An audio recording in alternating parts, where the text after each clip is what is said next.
Students, तो स्वागत है आप लोगों का अपने school the effort YouTube channel पे। बच्चों, आज हम लोग ऑनलाइन के माध्यम से एक कविता को पढ़ने जा रहे हैं जिसका नाम है श्रम का महत्व। ठीक है, अब इस चैप्टर के बारे में जानेंगे कि इसका मतलब क्या है। श्रम का महत्व का मतलब क्या होता है, यानी श्रम यानी मेहनत, मेहनत का महत्व, यानी किसी के जीवन में मेहनत का महत्व क्या होता है और उसके बारे में हम ये जानेंगे। अगर कोई व्यक्ति मेहनत करता है तो उसका जीवन कैसा होता है और वो कैसा जाना जाता है, उसके बारे में हम जानेंगे। ठीक है, मेहनत करने से कोई भी इंसान अच्छा होता है, उसका जीवन मतलब आसान होता है, सुखद होता है। वही आलसी जो इंसान होता है उसके लिए हर एक काम मतलब बहुत ही ज्यादा कठिन होता है ना, कठिन होता है और वो काम कोई भी कर नहीं पाता है। लेकिन मेहनती इंसान जो होता है वो हर एक काम को आसानी से कर लेता है ना। तो हम आज ये कविता पढ़ेंगे। ठीक है, और इस कविता में हम किसके माध्यम से जानेंगे, तो एक मधुमक्खी के द्वारा हम लोग जानेंगे कि एक मतलब मेहनत का महत्व क्या है। उस छोटी सी जो एक नन्ही सी जान होती है उससे हम लोग सीखेंगे आज, यानी श्रम का महत्व क्या होता है।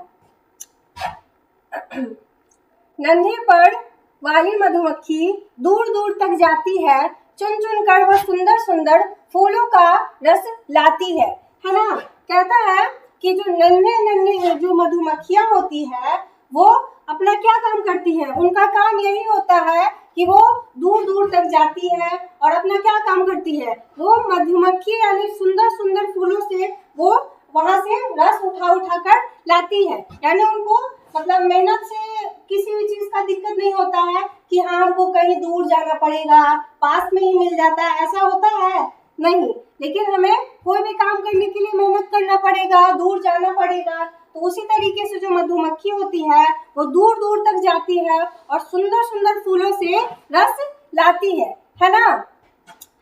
दिन भर कठिन परिश्रम करती, रस के शहद बनाती है, कण कण बूंद बूंद मधु देकर छत्ता बड़ा सजाती है। अब कहते हैं कि जो मधुमक्खी होती है वो दिन भर क्या करती है, तो एक कठिन परिश्रम करती है और क्या करती है, रस से शहद बनाती है, यानी जो फूलों से रस लाती है उसको किस चीज में बदलती है, शहद में बदलती है। किसके द्वारा, तो मेहनत करती है तब जाके वो शहद में बदलता है। कण कण बूंद बूंद मधु देकर छत्ता बड़ा सजाती है, यानी जो फूलों का रस होता है उसके हर एक छोटे छोटे बूंद से वो क्या बनाती है, तो शहद बनाती है। किससे बनाती है, तो वो इतना मेहनत करती है, इतना परिश्रम करती है, तब जाके फूलों के रस से ही क्या बनता है, शहद बनता है ना। और शहद बनता है तो उनका जो छत्ता होता है वो बहुत एक खूबसूरत सा लगने लगता है और एकदम सज जाता है। किस चीज से, तो शहद से भर जाता है और छत्ता बड़ा सजाता है ना। अब अगला देखेंगे, मधु का छत्ता सुघड़ नमूना है संयोग प्रेम और श्रम का। कहता है कि मधु का जो छत्ता है वो बहुत ही देखने में एक नमूने की तरह, यानी वो दिखने में कैसा लगता है, तो बहुत ही अलग तरीके का लगता है।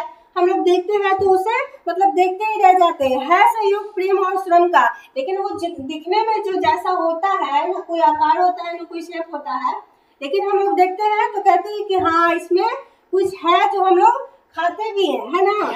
है संयोग प्रेम और श्रम का, लेकिन वो जो बना होता है वो किस चीज का बना होता है, इतने सारी जो मधुमक्खियां होती है उनका एक एक बूंद जो होता है रस का, उससे शहद बनता है, फिर वो जाके एक शहद का मतलब बनता है ना।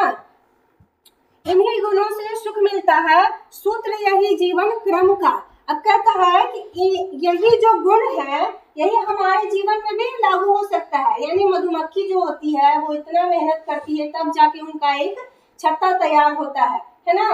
तो हमारे जीवन में भी ये चीज लागू होता है। अगर हम पढ़ेंगे तभी तो हम कोई भी एग्जाम में मतलब एग्जाम देंगे तो हमारा मतलब फर्स्ट आएंगे या प्रथम स्थान पे आएंगे, है ना। पढ़ेंगे तभी तो आएंगे, मेहनत करेंगे तब आएंगे, बिना मेहनत के तो कोई आ नहीं सकता है ना।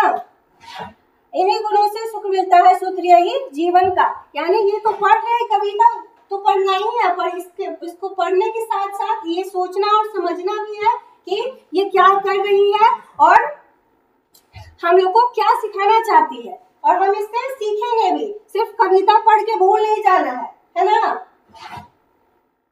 चलो आगे देखते हैं। श्रम पर जीने वाली मधुमक्खी श्रम पर ही जी लेती है, तुम्हें धुएं के बदले भी वह मीठा शहद ही देती है।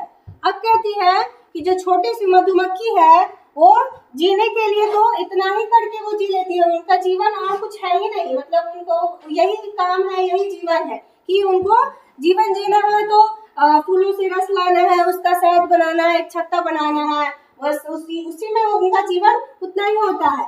पर लेकिन हम लोग का जीवन जो होता है वो बहुत ही बड़ा होता है और उसमें बहुत सारा मतलब काम होता है, एक काम नहीं होता है, लेकिन इन लोग के पास है कि एक ही काम है, लेकिन हम लोग के पास बहुत सारा काम होता है।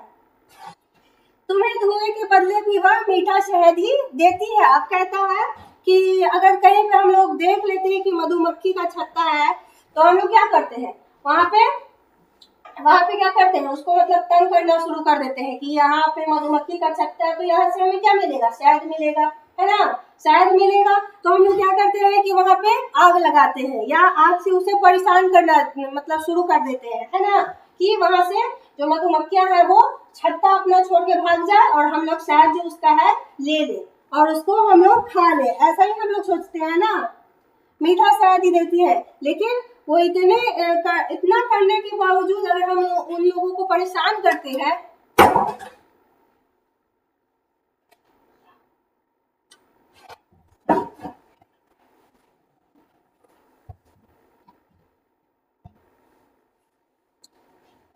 तो क्या होता है कि जो वो लोग को परेशान करते हैं हम लोग, तो वो क्या करती है, अपना छत्ता तो छोड़ के चली जाती है, पर वो क्या करती है, मीठा शहद ही देती है, पर अपना छत्ता छोड़ के चली जाती है और शहद अपना छोड़ जाती है और शहद हमारे लिए काम आता है ना। तुम भी सीखो मधुमक्खी से अपने श्रम पर ही जीना।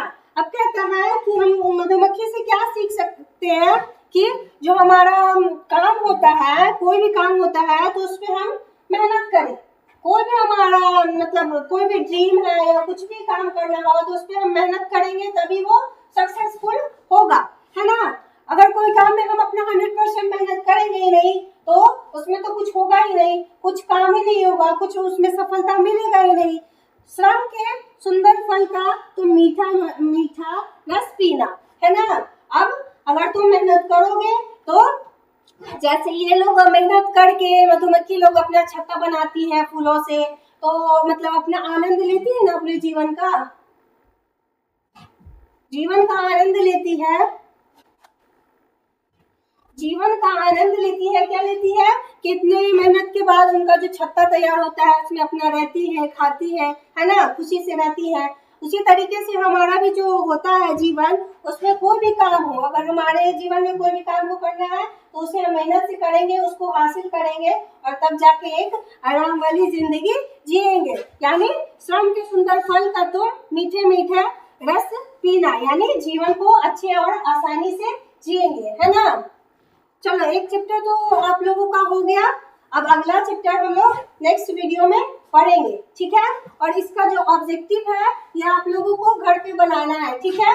घर पे ऐसे बैठे नहीं रहना है, घर मतलब जो छुट्टी हो रहा है ठंड की वजह से, उसके बीच में पढ़ाई को रोकना नहीं है और उसके बीच में भी पढ़ना है। हम लोग तो आप लोगों को पढ़ा रहे हैं लेकिन आप लोगों को भी अब पढ़ना शुरू कर देना है ना। तो आप लोगों को ये चीज बनाना है और इसको बना के रखना है, ठीक है। जब स्कूल खुलेगा तब हम लोग चेक करेंगे, ओके। Thank you.